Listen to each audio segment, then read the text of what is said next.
Hello and welcome to Banya Chat. My name is Thomas and with me today is Julia. We will be talking about supervising social workers. So, Julia, could you give us an overview of what is a supervising social worker? Hi, Tom. Yeah, sure. A supervising social worker is a trained professional who is assigned to a foster carer once they have been approved by a panel. It is the supervising social worker's role to supervise the foster carer's work and to ensure that they are meeting the child's needs and to offer support and a framework to assess the foster carer's performance and to develop their skills. Lovely. Um, you said that they are approved after panel, so this is before any placement. Uh, yes, that's correct. So once they go to panel, they're approved, and then what happens is they are assigned a supervising social worker, and they have to sign a foster carer agreement, and we go through the foster carer's handbook so that they are prepared for when they have a placement because there's details in there about the allowance, how money should be spent, and what the different amounts are suggested to be allocated. So, for example, pocket money, transport, clothing, and things like that, and food. Yeah, so that's what that entails. All right. So, and as a supervising social worker, you are, do you do anything towards getting a foster carer's first placement? Yes, we have a rota system where we are on referrals, and we would be looking at our carers that we support, and we'd be aiming to try and get a good match for the foster carers that we have and supervise. Um, the other thing that we would do is we would have a profile for each foster carer. This needs to be updated on a regular basis, especially once they've done training, because training is a key thing that local authorities look at, because the more training they have, the more likely they're able to manage children and the skills that they have. So that's something that we would be proactive in doing. And also, once we find a match, the local authority's social worker would be in touch with us and we would have a discussion about the child and the matching and how the foster carer will be able to support the child. And following that, then when the child is going to be placed, we would have something called a placement planning meeting, and that would outline how the placement is going to work. So there'll be discussion around the educational needs and how this foster care will support these, uh, the contact details, the frequency of visits from both the supervising social worker and also the looks after child social worker. So it's all the nitty gritty bits, and this is an agreement which is signed by all of those present, including the child if they're old enough. So, yeah, it's a working document that can Right, be referred to later. right. So the supervising social worker isn't the social worker same as the social worker for the child. No, no, not at all. The child has their own social worker, and that social worker supports the child and also the child's family. The supervising social worker supports the carer, but we also are involved in ensuring that the carer is meeting the child's needs. So we would also talk with the child and spend time finding out how the child is finding the placement and if they are being looked after in the correct way. And if there's any issues between the foster carer and the child, then we would aim to support those and try and manage that as best we can. Hmm. So it must be quite, yeah, difficult sometimes balancing the relationship between the yourself, the foster child, and the foster carer. Yeah, it can be sometimes, but I think the most important thing is that there's transparency, that everything's recorded, and that you know, if there's a phone call that needs to be recorded so you can see what's happened, there's a trail of events, and it's ensuring that all parties are working in collaboration with one another, and it's hearing everybody's voice and trying to find a solution that encompasses everybody's wishes and feelings. Right. So how do you support your foster as a supervising social worker? You are there to support the foster carer. How do you do so? Well, we are there to support them in the sense that we have monthly supervisions, and during these supervision sessions, we have a form that we fill in, and that discusses what's happened in the last supervision. So there'll be things like actions that we would have been set. So the foster carer might need to provide things like an electric check or gas check. So we need to ensure that that's been done, and if not, then set some time scales. And it's also the opportunity for personal issues to be discussed. So that's the effect that the placement is having on the household and any changes to the foster carer situation. So if there's been a bereavement, or if the foster carer is going on holiday, is a child going with them? And if not, then respite needs to be put in place.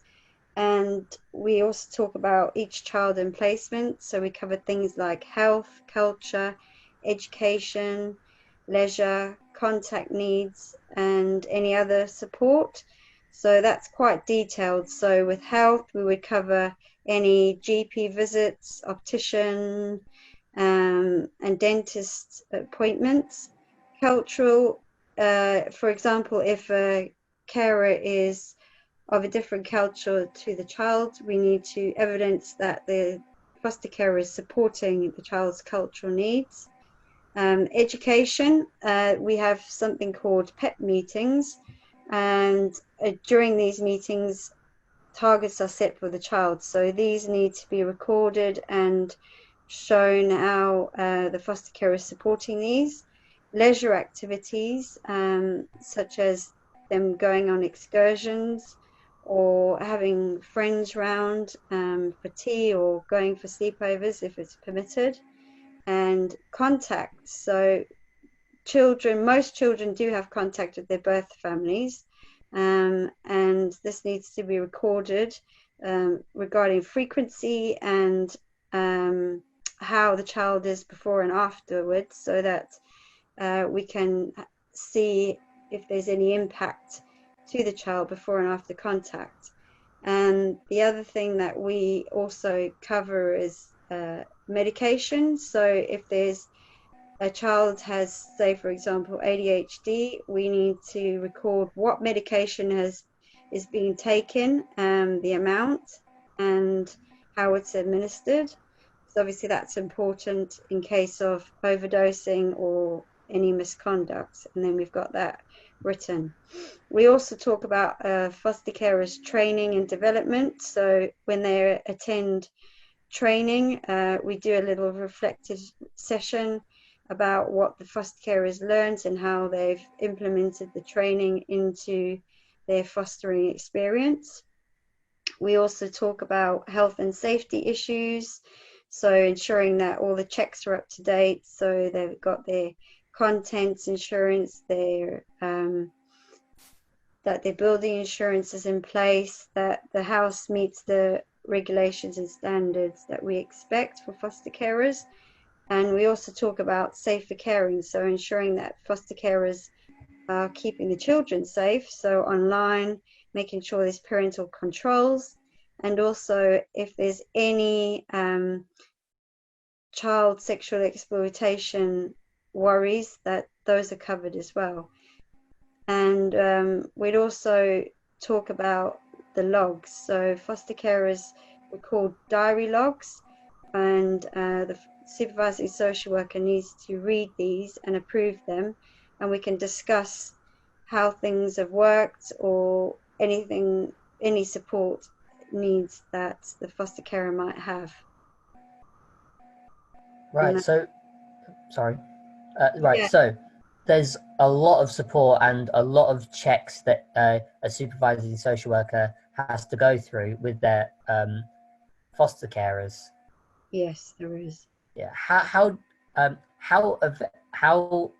do you keep and how do you do all these checks, and what do you do to ensure that these are all checked and all the quality of the care is kept as high as it is?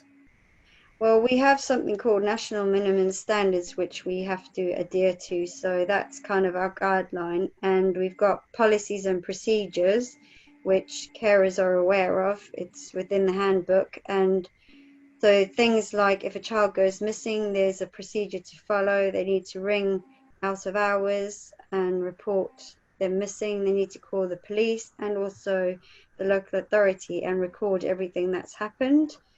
And we do checks. So, like I mentioned, health and safety check. We do safer caring, so ensuring that they're adhering to the guidelines on keeping themselves and the children safe. We also have risk management plans for each child in place. So that's giving the carer a guideline of how to manage risks safely and the plans in order to achieve these. And I think that's pretty much it, really. So you say that there's a lot of um, things that have to be looked at and looked after. Um, how you support them with all this? How available and accessible is this support that you offer to your Well, carers? generally speaking, our working hours are 9 to 5, but it is flexible. So if there's things going on within the placement, then I would leave my phone on and be supportive. But we do have a duty social worker that's available during the day, and then there's an out of hours one too. So 24 hours, there's always a social worker available to support foster carers, and there'll always be a handover from that duty worker to the supervising social worker, so they can pick that up when next they're working. So there's a support available 24/7. Right, and this is so it's a full network of support. Yes, that's correct.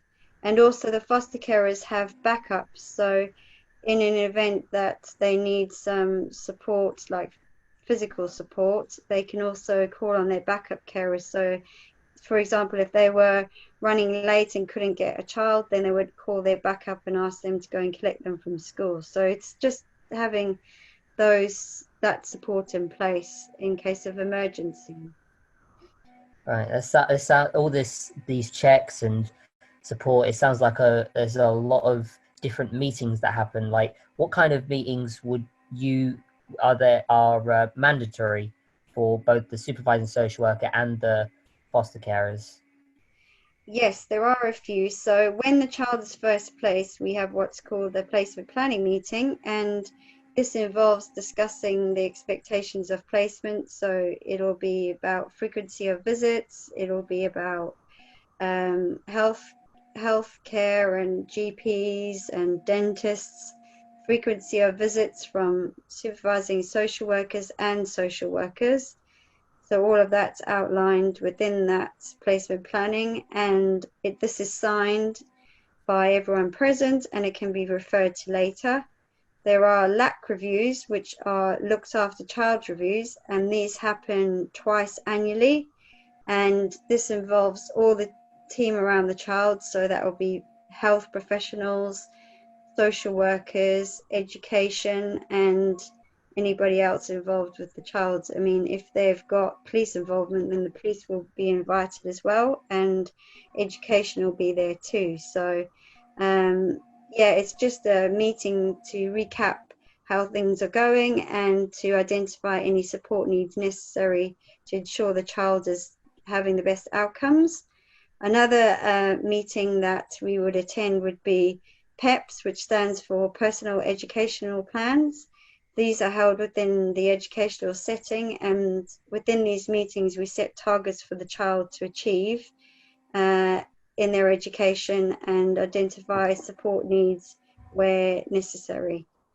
And the other thing that we have are annual reviews. So that entails us attending panel with the foster carers. Wow, that's quite a few, isn't it? It is, it is. We're kept busy, Tom. I'm sure you are.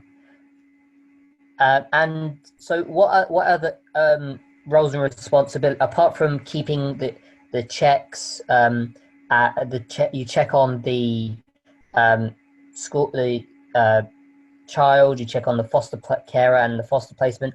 Are there any other roles and responsibilities of a supporting social worker? Well, we also have to look at the relationship between the child and the social worker and the foster carer. So we have to make sure that we all collaborate together and make sure that it's all transparent. Meeting. Sorry. To make sure everything's transparent and that the lines of communication stay open. So it's about supporting each individual and making sure that everybody is on the same page, so to speak. So it's quite a challenging task at times, especially when there's some disagreement. So it's about balancing it all and trying to hear everybody's views and making sure that it's done in a fair and just manner. Right. Right. That's quite a very important job, then, isn't it? It is, it is, it is. Right. So, apart from supporting the foster carers and helping them out and all that, are you involved in any other part of the assessment of the carers or any other part of the carer with the carers? Yes, well, when carers, sometimes some supervising social workers are also managing areas and they would be involved in the first inquiry, in the assessment stages. Um, but this isn't generally speaking, there are other assessors to do for us, but sometimes social workers do them. And at times this follows on and they become the supervising social worker for that applicant once they're approved. And as I said before, we're also involved in the referral stage. So you can be involved in all aspects and stages of the foster carer's journey. So it just depends on each situation, really, Tom. Hmm. So, and what, just to round up, what, on a positive note, what things can you offer and provide a foster placement and a foster carer? Well, what we do as an agency is we have outings that we organise for foster carers and children. So these are normally half-term events. So we take the children and foster carers out, and it's just a fun time to kind of connect with the kids and the foster carers and get to know them better in a kind of relaxed environment. And that breaks down the barriers, and it's really, really positive, and children always have really positive feedback. So yeah, it's just bringing fun into it, and yeah, it's really, really positive. So I really enjoy that aspect of it. Have you ever been on one of those activities that you've really enjoyed that's really memorable to you? Yes. Oh, there's quite a few. Well, we've been to London. We did a bus tour in London, and the kids absolutely loved it, even though it was raining and wasn't the best weather. We still had fun. So it was good because they got to see London, which they wouldn't usually get to do because we're out in Northamptonshire, which is kind of countrified. So for them, experiencing all that busyness and the history and everything else was, yeah, it's really good. And even, relating that to foster care placements, I can think of one particular situation that kind of sticks out in my mind is one of my foster carers had a Vietnamese unaccompanied minor who couldn't speak any English, and the way she supported that young person to learn English is she stuck post-it notes on lots of items like TV and that, and then the young person wrote in her language the names of those things, and then they just repeat and repeat. And that young person now is at college and they're doing really well. They're on level 3. So she's progressed from not Wow. speaking English, and now she's pretty fluent, and she's going to go and do a social care course come September. So that's pretty impressive. Yeah. That's a great success story. Yeah. Yeah. It's really positive. So that makes me really, it's just a joy to see foster carers engaging and, developing the child and seeing that success. It just Yeah. makes it so much more rewarding. And as a supervising social worker, you get to see that progression Yeah. from if you're involved in helping with that placement, then all the way to whenever they move on, maybe. Yeah, that's it. Yeah. It's Yeah. this journey. Yeah. Well, thank you for coming. I think we've learned a lot about what you do and how you're involved and how you help and how important your role is. So thank you very much. You're welcome. Thank you for having me on, Tom. Yeah, thank you. And to everyone watching, if you have any more questions, just leave them in the comments down below and we will come to them and we'll try to answer them as best we can as soon as we can. Thank you.